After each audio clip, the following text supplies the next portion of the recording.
वंजारी आणि बंजारा एकच भाषणादरम्यान धनंजय मुंडेंच्या वक्तव्यानं वाद. बंजारा समाजाची जोरदार घोषणाबाजी. मुंडेंनी शब्द मागे घ्यावा यासाठी आंदोलक आक्रमक.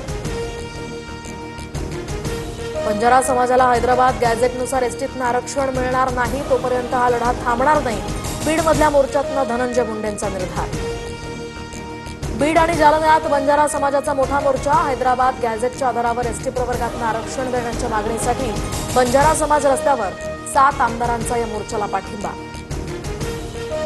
समाजाला न्याय मिळावा यासाठी प्रत्येक समाजाची मागणी येत असते, मात्र बंजारा समाजाच्या मागणीसंदर्भात त्यांच्याशी चर्चा करू. मंत्री चंद्रशेखर बावनकुळेंचं आश्वासन. हैदराबाद गॅझेटमध्ये बंजारा समाजाच्या नोंदी असतील तर त्यांना एसटीतनं आरक्षण द्यायला हवं. मनोज जरांगे यांचा बंजारा समाजाच्या मागणीला पाठिंबा.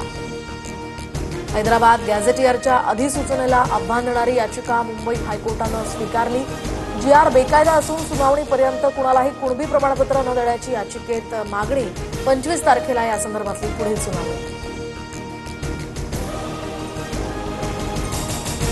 कॅबिनेट मंत्री छगन भुजबळांच्या दालनात आज ओबीसी उपसमितीची बैठक. बावनकुळेंसह इतर सदस्य उपस्थित राहणार.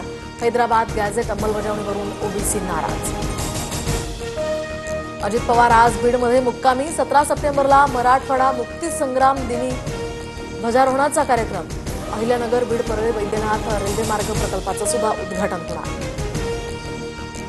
तर अजित पवारांच्या राष्ट्रवादीचं नागपुरात 19 सप्टेंबरला चिंतन शिबिर. 550 पदाधिकारी यामध्ये सहभागी होणार. आगामी निवडणुका आणि इतर विषयांवर या बैठकीत चिंतन होणार.